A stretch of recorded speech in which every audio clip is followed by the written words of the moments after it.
Gala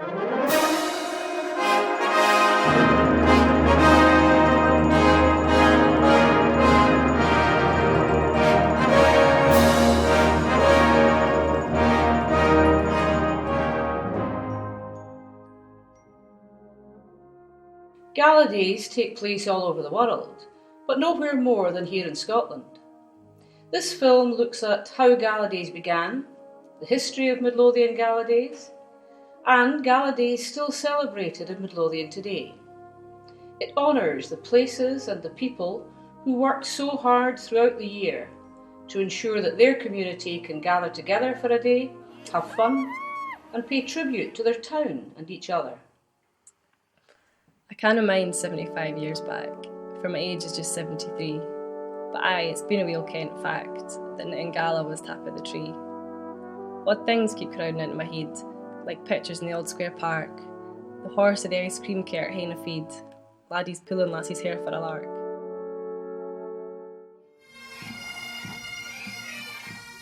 Here in the central belt of Scotland, we have a great tradition of local festivals and celebrations. Play days, ridings of the town boundaries, and miners' gala days go back centuries. But these events were for adults. Children's gala days were about the welfare of children. Children's gala days seem to have started around the 1890s, although they began at different times across the coalfields. A number of events were organised around Queen Victoria's Jubilee in 1887. Bo'ness Children's Fair began during Queen Victoria's Diamond Jubilee in 1897 and has been running ever since. Lone Head Children's Gala Day was founded in 1903 and it's the longest running Children's Gala Day in Midlothian. A bit later, Roslin Gala Day began, and then Pennycook, Dalkeith and Newton Grange Gala Days followed. Gore Bridge Gala Day began in 1928. The Gala Days were very important events in the towns and villages right across Midlothian, and they still are. For 2 years there was no Gala Day at all, and I was at a toddlers group at night out, and the mums were all chatting about how much a shame it would be that there's not a Gala Day, and how sort of fondly we remembered going to the Gala Day every year. And we thought, one of the mums suggested that we maybe try and arrange it ourselves. So we went along to the next Gala Day meeting, and basically the woman just handed us a whole box of stuff and said, "On you go, thanks very much for taking over." I think it's quite important that each town does have a Gala Day. It's something, it's a little bit of ownership for the community. Have a special event it's just for them. People from other areas can come along, but it really is aimed at just being for our community, and involving all of the local schools, also trying to involve all the different age groups and different community groups, try and get everyone involved, and help them to be proud of their community.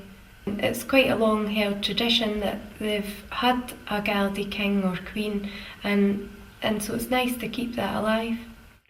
Actually, my great granddad and my uncle, years and years ago, when the Gala Day sort of first originated in Poulton Hall, they were actually on the committee then. One of my aunts as well, my mum's sister, she had been on a more recent Gala Day committee, and then so it's kind of been a family tradition, although it didn't plan to take it on as a family tradition, but it has ended up that way. It was up into the mid-50s, 60s, miners still worked 6 days a week. And at Christmas they didn't get any days off, they got a deal for New Year. Gala Days were very, very important because everybody, it was the one area in the summer that everybody could get round about and enjoy it. There was no competition.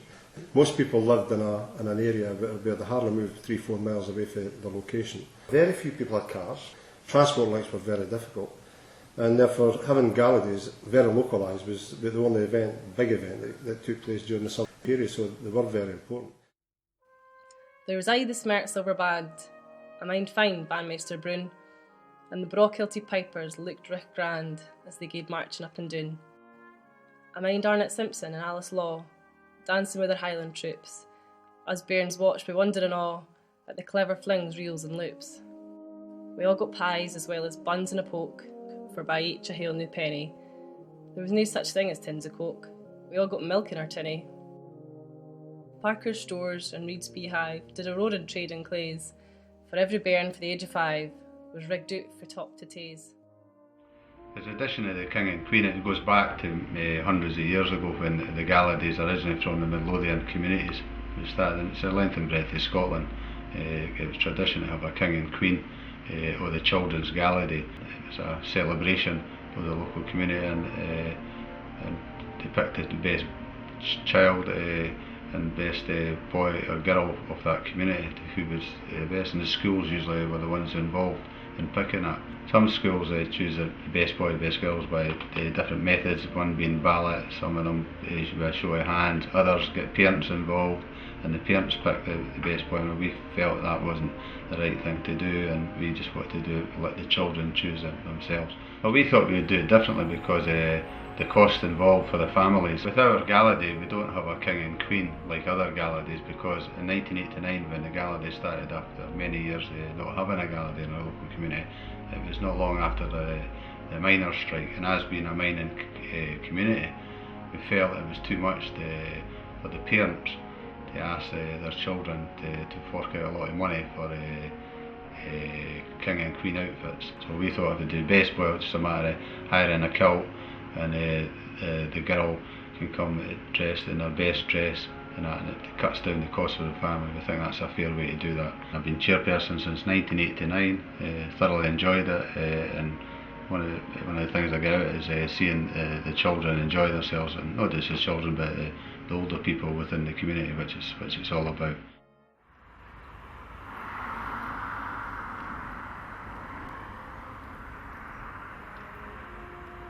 These are some of the photographs from the collection that we have here at the National Mining Museum Scotland. This particular run of photographs are all from the Children's Gala Day in 1953, which was a particularly well documented Gala Day, probably because it was the same year as the coronation, so a lot of events happening up and down the length of the country were sort of well photographed and well documented. Quite interesting to think about some of the differences between those early Gala Days and the later ones, like the 1950s galas. So the very first Children's Gala Day, that was in 1913. That's right, yeah. And that followed important events for miners in Newton Grange in 1912. 1912 was the strike for increasing wages. Do you know much about that? Oh, it was a very successful strike. It resulted in the miners' wages almost doubling, which was, obviously a great coup for them. Although it followed months of hardship, the strike itself was a very difficult time. But fortunately, it was very successful. The hardship in the village obviously had a knock-on effect on the miners' families, in particular the children. So there was a lot of consciousness at that time about the children and the conditions that they were sort of having to endure. So the setup of the first Gala Day was really as a result of that, and it was paid for from the miners' increased wages. Every miner gave a penny towards funding the Gala Day for the children. And that was really at the instigation of Mungo Mackay, that managed the local collieries and also essentially governed Newton Grange village. Its existence was because of the proximity of the colliery. So it would be fair to say that while they did achieve an increase in wages, money was taken off them again for the Children's Gala Day. Unfortunately, yes, but I suppose at least the families of the miners at that time benefited from the money that was being taken from them. I think the biggest part of the most important part of the Gala Day, although it's a Children's Day, it's very much a community day, and it brings a lot of the community together, and also a very wide age group who don't normally interact, but certainly get the chance on the Gala Day. It's been an honour and a privilege to be the chairman of the Gala for the previous 6 years, and I thank everyone who's worked with over the years. I first got involved with the Gala Day approximately in 1990, and it was actually because my daughter was on the Gala Day that year. When my daughter was Queen in 2005, and ever since then I've been interested in wanting to help. It's all for the children of the village, and it was beginning not to be for the children of the village, so I decided instead of just shouting about it, get on the committee and do something about it. It's good for the village. It's a togetherness. It does show that, you know, how strong a community spirit there is in Newton Grange. Anybody even that comes into Newton Grange, we've got new neighbours that have just moved in, and they said they love, you know, the feeling that people talk to each other.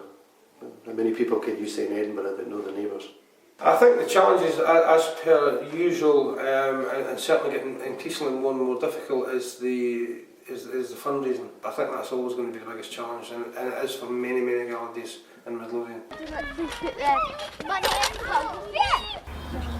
So, be nice, James. There you go. Thank you. Everybody does what they can do, you know. Pricing for Newton Grange Gala Day? Daisy Doug. Okay, we'll put in there. She was so Yeah, it's great how they do up their houses and everything, isn't it? Yeah. Me and my daughter, we go through it. We like the stalls. Ken, tombolas and all that.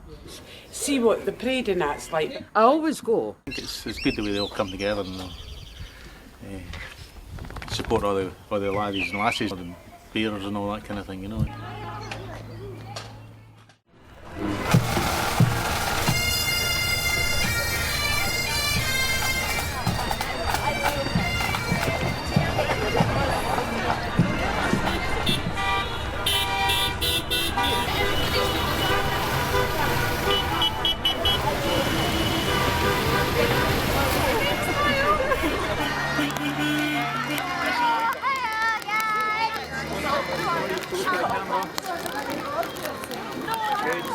beautiful.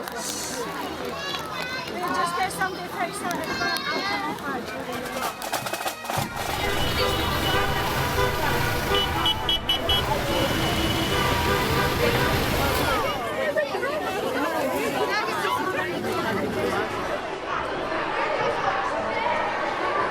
We're halberdiers. I'm ex-Kim.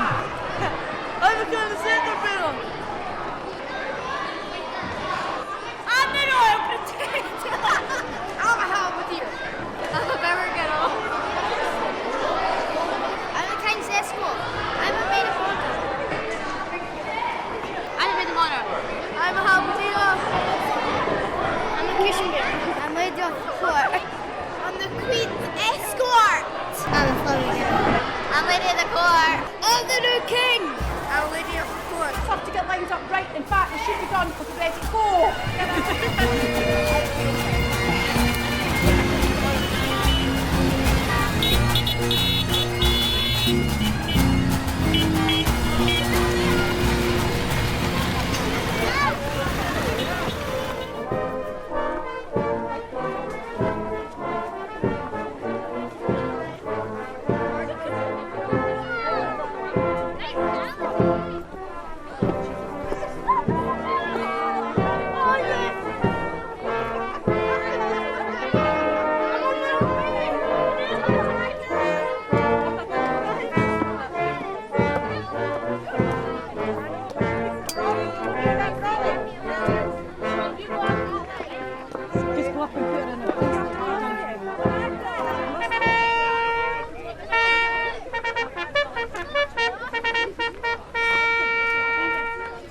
They will now perform the crowning ceremony and name David McManus as King and Laura Warston as Queen of Newton Grange Children's Gala for the year 2011. Please remain in your places and bear witness to this special event.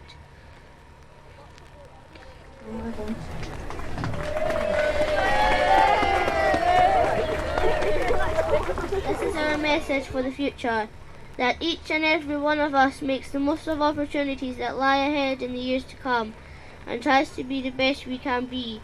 That recognition and value be given to family, friends and teachers who help make this day possible. That children and adults work hard to keep the strong sense of community spirit that exists in Newton Grange alive, and that we live together in peace and harmony. Thank you very much for all the assistance that you've given us. Thanks to all the crowd that have turned up. It's fantastic that you've turned up in this weather. give yourselves all a round of applause. Thank you very much.